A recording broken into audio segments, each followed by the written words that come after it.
Welcome. Are you stuck? I was a little stuck. Okay, what camera are you looking at? You looking here or are you looking here? I'm looking there. You're looking there. Yes. Okay, it's like your broadcast. It's like a broadcast. Okay, come on in the room. Come on in the room. Please. Tell us where you're from. Aren't you supposed to say that? You are supposed to say that. A majority of people are going to be watching these recordings later. Okay. Well, if you are tuning in today or whenever, late on your late night scroll, or you're supposed to be working at work, but you're doing this instead, welcome to Church Planter TV. Church Planter TV. When did Church Planter start? It's Church Planter TV started 2009. 2009. So right before we launched the first campus of Kingdom Culture. Are those videos still up? I can find them. Mm-hmm. You can find them? Mm-hmm. They're archived. Okay. Yeah, they're just private on YouTube. Oh, okay. Mm-hmm. We should release some of those. Mm-hmm. But yes, 2009. Yeah, and we started the journey of planting. So then we wanted to show it to other people who were considering the planting process or just was interested on what the journey was like. I remember the other day that we also interviewed other church planters too. Yes. Yeah, we did some of that. Mm-hmm. And I think that honestly, church planting can get so tricky that depending on how busy the season is, I think we were super committed and then it would be like forever. And then we get back on it. And with that inconsistency, we just were like, we're just not doing this because the number one thing about being a church planter is that you have to be consistent. So then that was like the worst model for us to do church planting videos. But honestly, from 2009 to 2024 now, so much has changed. But the one thing that has remained the same is that we've been church planters. Yeah. And so in this season of building, I think another level of discipline and commitment to tell our story has driven us right back to this place of telling the story of church planting. I think that we've seen so many people church plant and have an interesting mindset about what it is and what it is not. And in many ways, we never wanted to be the experts that like tried to tell everybody what to do. And we would sometimes even judge our own success on whether we should we be even talking about this? Should be telling this story.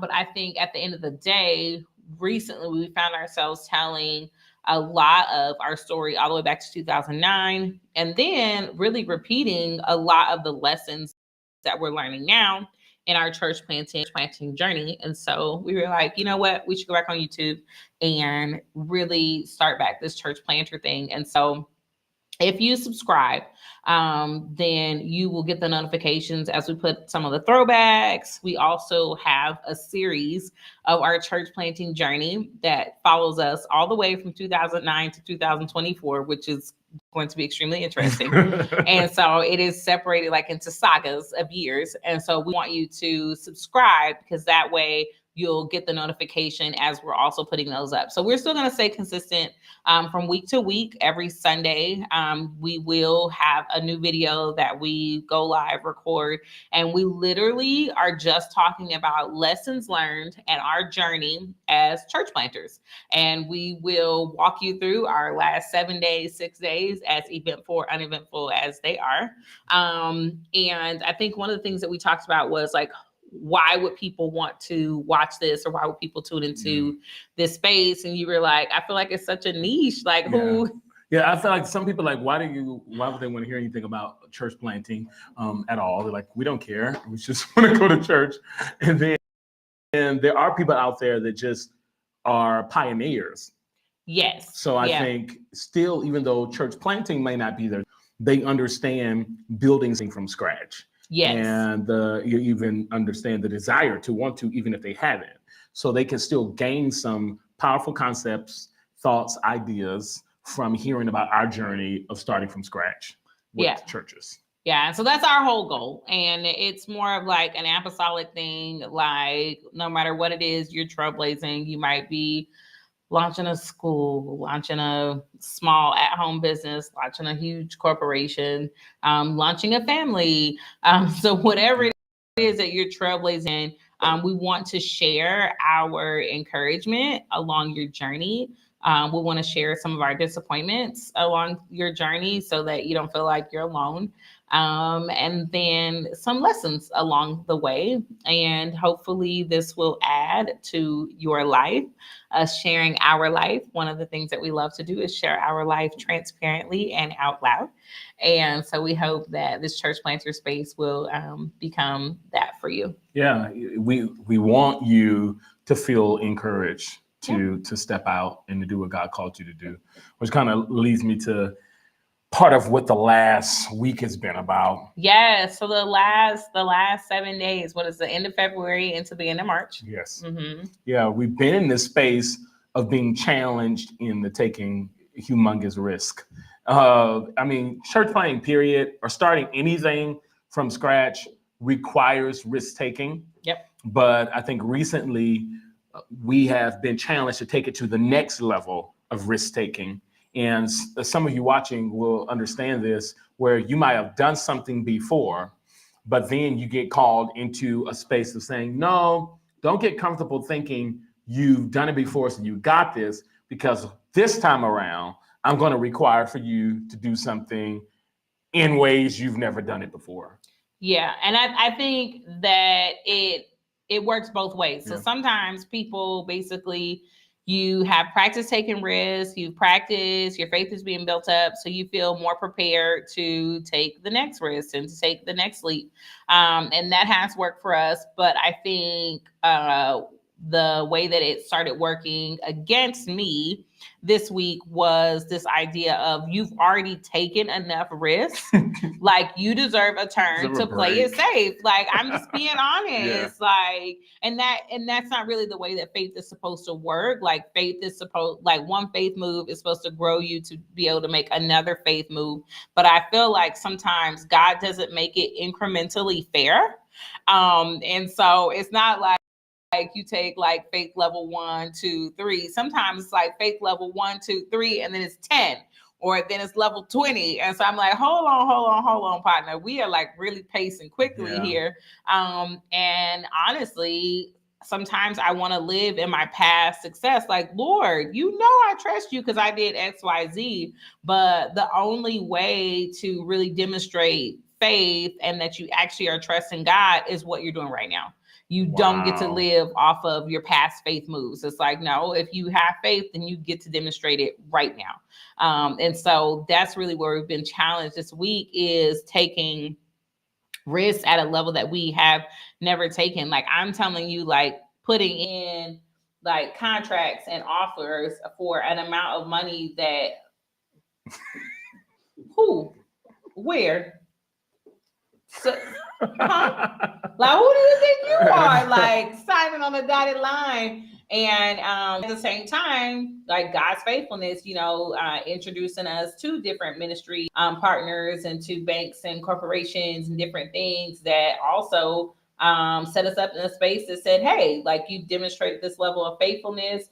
You have shown this level of discipline in your finances and things like that, and we're willing to partner with you. So at the same time, you're looking at your inadequacies, like, this is a huge risk, and God's like, okay, yeah, but I'm going to hold your hand, like, as you go along the journey. So this week was a week of like looking at each other, like, wait, like, can we do this? Like, is this necessary to leap this far? Because surely God will reward us for our baby steps too. Yeah, I mean, in the process, I think what we're learning in a new level is trust, like trusting God, that he's in control and that he's leading and guiding us, and trusting that we know the voice of God. Like, so we're not, like, I even this week is like, am I making up this stuff? Like, is God saying do this stuff in the risk taking, not the church planting necessarily, but in the risk taking?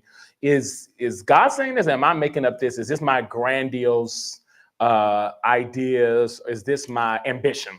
Yeah. Because I am a bit ambitious. So if I'm like just running ahead to try to get it done because I'm driven, and the Lord's like, hey, you got to trust that you know my voice. Yeah. You got to trust that you know my voice, that I'm leading you.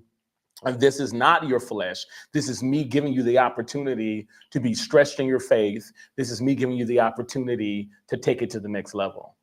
Yeah, I thought it was really interesting too. One of the maybe like by the time we got to the middle of the week, one of the conversations that we had with each other was like, hey, if we are taking this big risk and we're taking this leap of faith, what is the line between being full of faith and then using wisdom?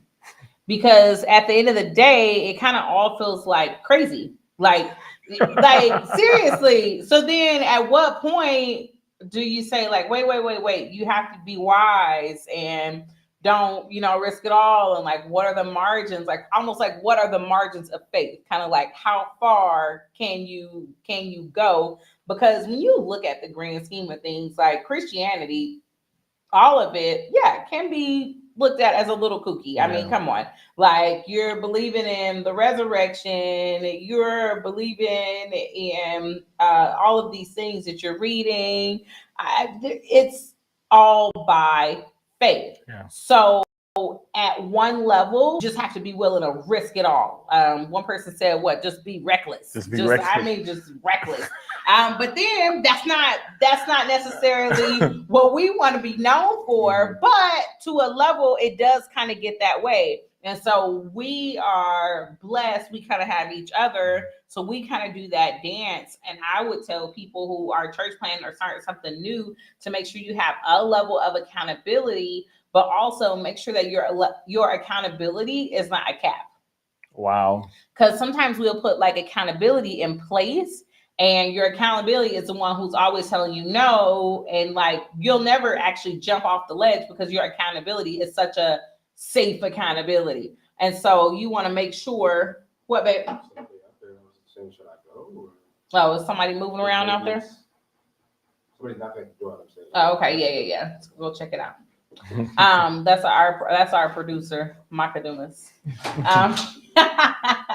And so that was the thing. Like even our realtor this week was asking us, like, okay, so you are clear on like this, and this is what this would mean, right, and this is what that would mean, and we're like, yes. And she's like, okay, I just wanted to make sure you're sure. Let's make sure we are all on the same page. Make sure we're all on the same page. Yeah. And so we're like, yeah, absolutely, we're on the same page. And we know how crazy it sounds, but that being led by the Spirit, and that constant connection with God will kind of reel you in and kind of make sure you're on the same track. But if I be honest, sometimes I feel like all wisdom is thrown out the window, and like nerves kick in. Yeah. I mean, it's the process of taking risk, and you gotta assess. It is important to assess, and you've got to make sure you're looking through the right lens, though, in that you're partnering, like you said, not just the accountability, but that you're partnering with Holy Spirit and allowing you to see the circumstance and the situation through His eyes, and not whatever experiences that you've had in the past. Yeah. And grabbing a hold of that and saying, I'm going to step into it no matter what it looks like. Because in the risk taking we have experienced this week is just being challenged. Yeah. Like our perspectives being challenged, our level of faith, our level of trust being challenged. And it's very, very uncomfortable. Like, I'm going to tell you full truth, it's very uncomfortable. But I've seen the fruit of that uncomfortability, of being uncomfortable in the past, and what it looks like when you obey, and then seeing the manifestation of it. So the key is to not forget that, and to step into it and say, I'm going to do it again. I'm going to trust God. I'm going to follow Him no matter what it feels like, and no matter how uncomfortable that it actually is. Yeah. And I think too, just even with being encouraged to do that in that space, is looking at other people, not in like a bad comparison way, like I'm not where they are, but looking at the faithfulness of God. Yeah. Where other people have submitted their heart, taken the leap, and like landed well. I think that God allows us to look at other stories. He allows us to be in relationship with different individuals, just to kind of spur us on in our faith and to encourage us. And we've been so blessed over the years to see so many people that we are in relationship with also take that leap and take that risk. And also knowing this, like God, he is clearly aware of the intentions of your heart. And at the end of the day, somebody who submitted to God and that sleep will always land well. Even when it's not landing well by the standards of the world, like you will always land well. Because it's not out of some type of self-righteousness or trying to prove something, but it literally is just trying to take the leap and go after God with everything that you have.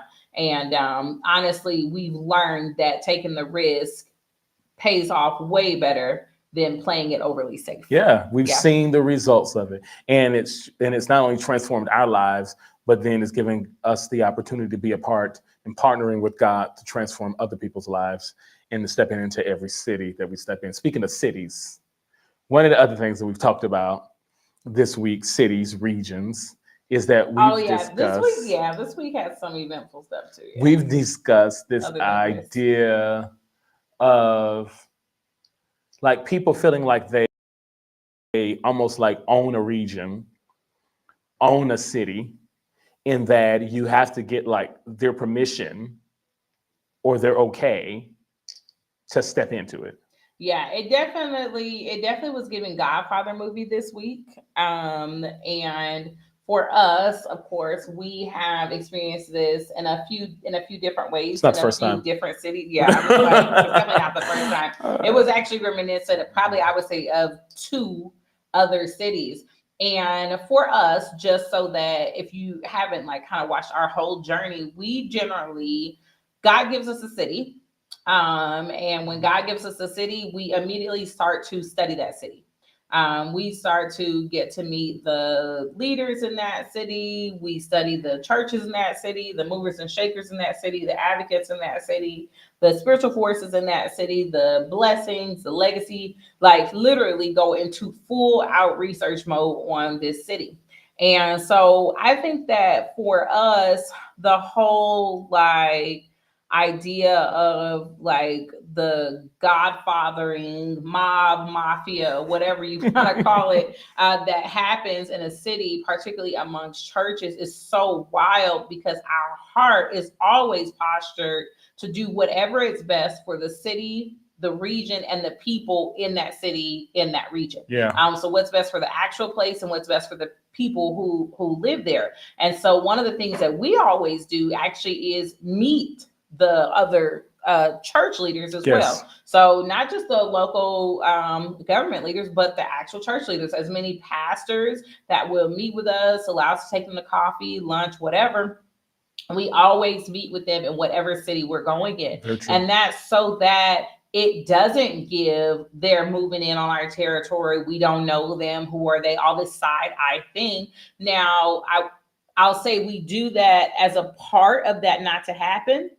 But at the same time, as church leaders, we should never make anybody feel like they have to do that in order to be in our good graces. As much as we are praying to God, like, oh God, thank you for sending more help in our city. Thank you for sending more people to partner with us.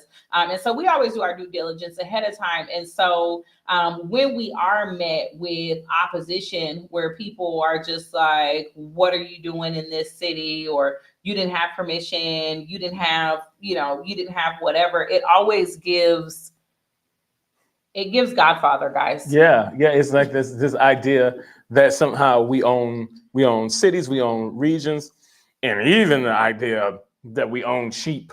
Oh yeah. So then it's like, if you're coming into this territory, then you need to go through me in order to come into this territory. Here's the truth. The territory belongs to God. Yeah. And doesn't belong to any human being. Yeah. Matter of fact, the sheep don't belong to any pastors. They belong to God. And so it's not our position that we should be taking to make people feel as if, well, if you didn't go through me, you shouldn't be here. Yeah. If you didn't go through me, you don't deserve it. If you didn't go through me, then you're being dishonorable in this region. Yeah, even to the point where we were told to consider going to another city, like by several people. Once again, not just in the region we're in now, but even in the past. But because of who else was already in that city and who else was already in that region. And our question is always, well, is God done here? Right. Has God manifest in all the ways that he wants to manifest? Are people 100% saved in this city and in this region? Has every spiritual force been cast down? Come on. And everything that God wants to put in its place been erected? And usually the answer is no, which means that God's not finished.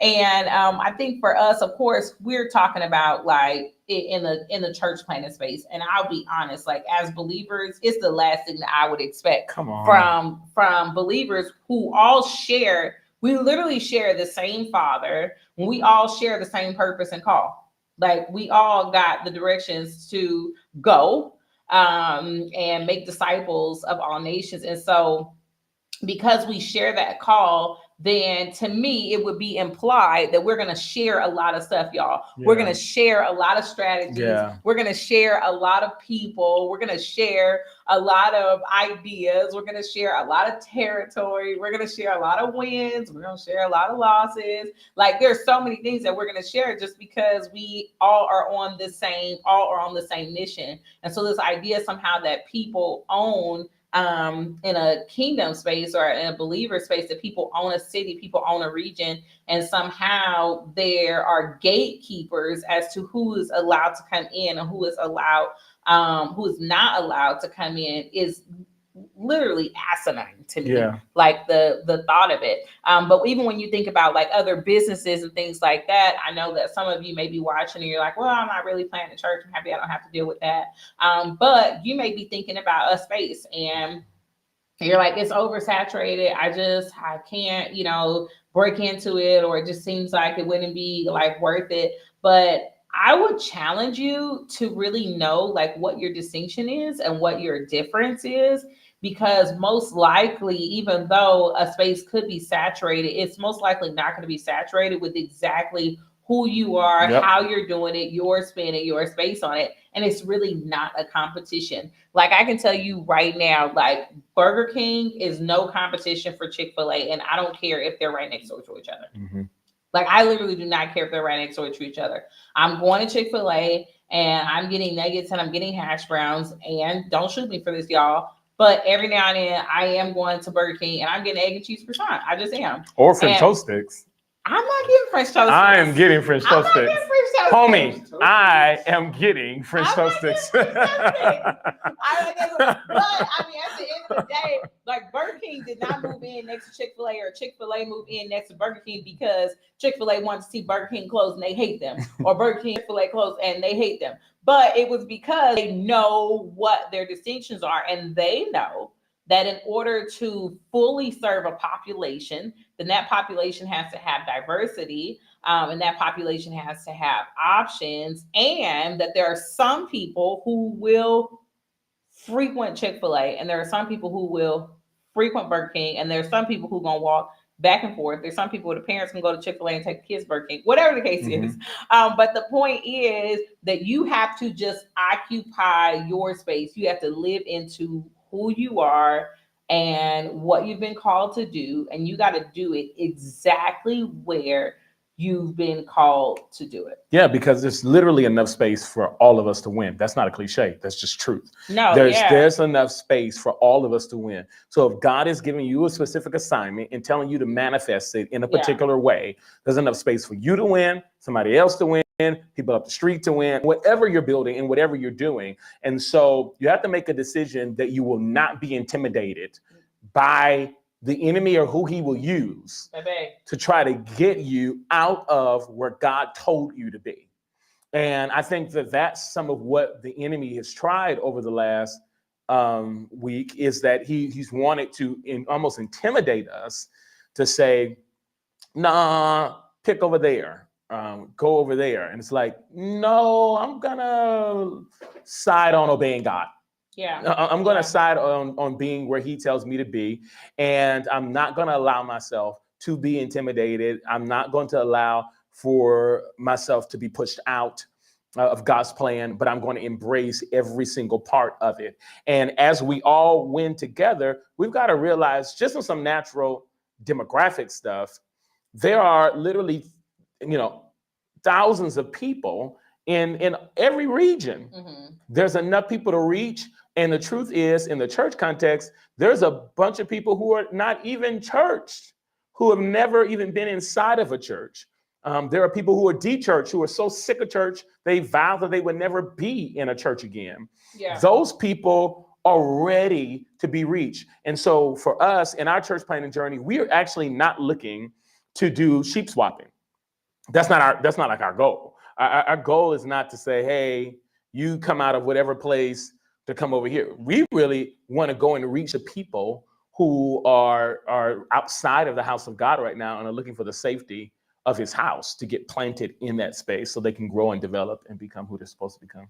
Yes, but at the same time, if people grew up in a city where Burger King is the only option and a Chick-fil-A moves in and they just never had the revelation of waffle fries and nuggets done this way and the round hash browns, and they decide frosted lemonade that though diet frosted lemonade, and they decide that though they grew up with Burger King and Burger King is all they know, they like the Chick-fil-A revelation. And that's okay as well, because you may have it your way over there, but then over here it's my pleasure. It's my pleasure. So you gotta. So I think it'll be both ways. Yeah, it's both ways. It's both ways. I think it's both ways, and I don't want to shy away from that either, because I think that one of the things that we talked about this week when we heard this from several people, we had to think like, okay, what are the intentions of these people? Mm-hmm. Because it's giving shady, it's giving intimidating, it's giving church mafia mob Godfather. So what are really the intentions behind kind of this push and this statement? And we had to be honest and say that everybody didn't have ill intentions. No, some people are really looking out to make sure that we are represented well, that our reputation is presented the correct way, in how we're reaching people and what we're doing as we move forward. Yeah, so I wanted to mention that because I think it could kind of be like, ooh, it could give like church messy, like, ooh, who said, who did, and it's not even really about that. No. What the only reason why we're mentioning it is to spur you on as a pioneer to take up space where you're supposed to take up space.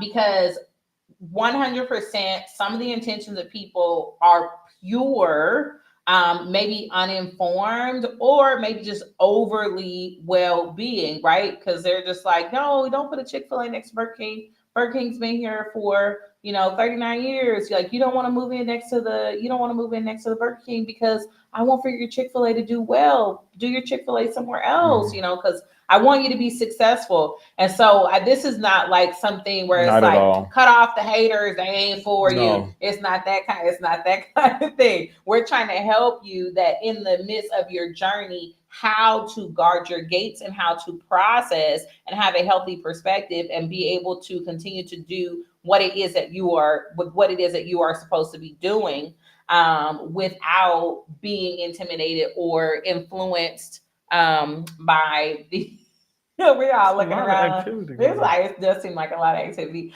But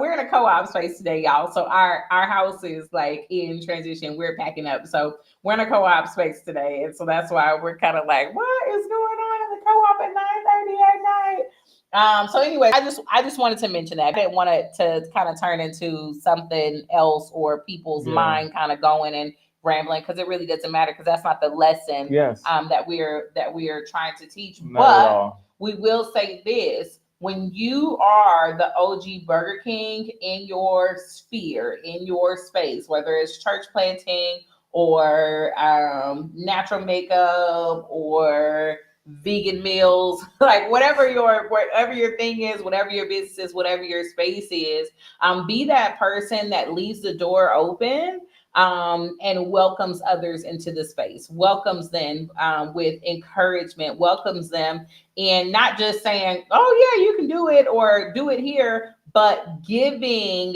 resourcing. Yeah, giving resource, like helping, putting them up on game. When we went to our very, very first city, do you remember our first lunch date that got declined? Yeah, it was declined, and the gentleman, when he declined the lunch date, he said, you probably want to make appointments with people with the last name Johnson or Jefferson. Now, I know some of you like, Johnson Jefferson. Well, it's mostly a common African-American last name. I know there's people that's not Black name that, but that's what he was saying in it. Like, and it was applicable in that city. Yes, in that city. He was like, you need to go over there with them.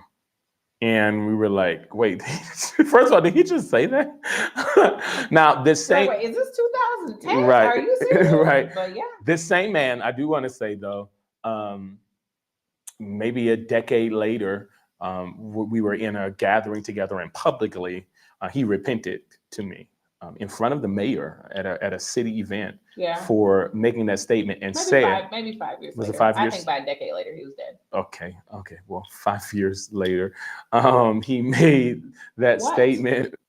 He passed away. Okay. He made that statement of repenting and also just stating that he felt like what we brought to the table, what we brought to the city, was different from what anybody else had brought to the city. And how excited and honored he was that we had chosen that city to be the first city we would plant in.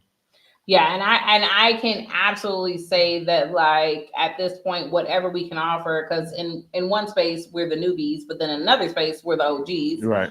So wherever you are on that side, like once you find yourself being able to hold open a door, then do so, and know that that's going to make an impact on someone who is new in entering that space. Yeah. Whether that's like a physical space, cyberspace, a sphere, or a business, whatever it is, like it's going to make an impression on that person to spur them along, feeling like, hey, I'm welcomed into this space. I'm not alone in this space, and there are people who are in this space that want to see me win in this space and the way that I'm manifesting it. And so it was a hard moment for us. Like, even he had to address it in a conversation, and I was totally background because I was upset.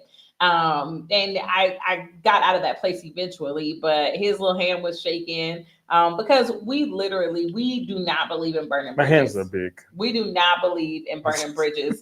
And so we never want to burn bridges, even if we feel like people have different intentions towards us. We do not care. Like, we do not believe in burning bridges because we believe that everyone that's put in your life that you cross paths with, it is for a reason. And whether it's going to be long-term or short-term, whatever it is, I never want for people to walk out of my life and I not accomplish absolutely everything that I was supposed to accomplish by being in relationship with them. And so for that reason, we do not believe in burning bridges. And so it was like more of an honor and value thing for us, where we knew a conversation needs to be had and needs to be addressed, but we never wanted it to disrupt what God could do in that relationship. And oh my gosh, it went so well. It did. Great conversation.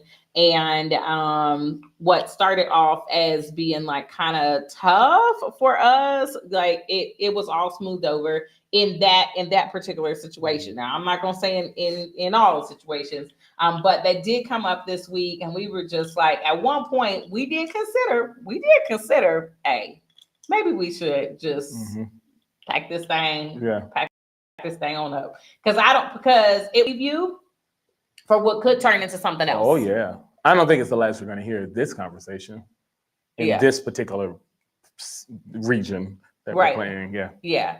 And so for us, it was kind of like, it wasn't just the present intimidation, it was future intimidation. The glimpse Yeah. of what could turn into, Uh-huh. you know, this huge thing. And at the end of the day, we had to go back to God and make sure, hey, is this what you want us to do, how you want us to do it, and where you want us to do it? And at the end of the day, if that's a yes, then you cannot turn your plow. Can't turn the plow. So we want to talk to you all who are out there to say, don't stop. Yeah. Get it. No, don't stop. Uncle Like, Luke, like move in whatever. Wow, that was such a dad joke. Like, that was a dad joke. That was like log off. It's your dad pops. Like, what? Do whatever God's called for you to do. Hey, I'm gonna need you to go ahead and sign off, sir. I'm gonna need you to go ahead and sign off. Whatever. Do what God has called you to do. Function in it, because I'm telling you, lives are going to be changed. So here we are. We don't even know when the launch date is necessarily. No, we don't. But we're church plant, church plant again. Mm-hmm. And we're excited to take you guys along the journey. Yeah. Do us a favor and subscribe, because like I said, you're going to get some in-between content. And then if you want to just check in with us, like kind of as things unfold, we told you we got like a building thing on the table. So we are waiting for good news. We have a pending date that we have absolutely no idea what. And then, you know, we got a glimpse of something that may become something bigger. So we got a lot happening, a lot on the table, a lot of good things, a lot of challenging things. And we just want to take you along the journey. So subscribe so that you know about our weekly thing that we're doing, and then also the content in between. And do us a favor. If you think that somebody else would benefit from going along this journey with us, then share the content with them and see if, you know, they want to check it out as well. Last thing we're going to ask, because this is new, we're sharing what's happening week to week. But if you want some extra videos on specific topics, let us know in the comments. If you're like, hey, we want to know more about this, we want to know more about that, tell us about this, tell us about that. For us, we live this. And so sometimes things that like we don't think would be very interesting would be very interesting for people. And so we love your feedback. But thanks for watching today. This is Sherman. And I am Dr. J. And this is Church Planner TV.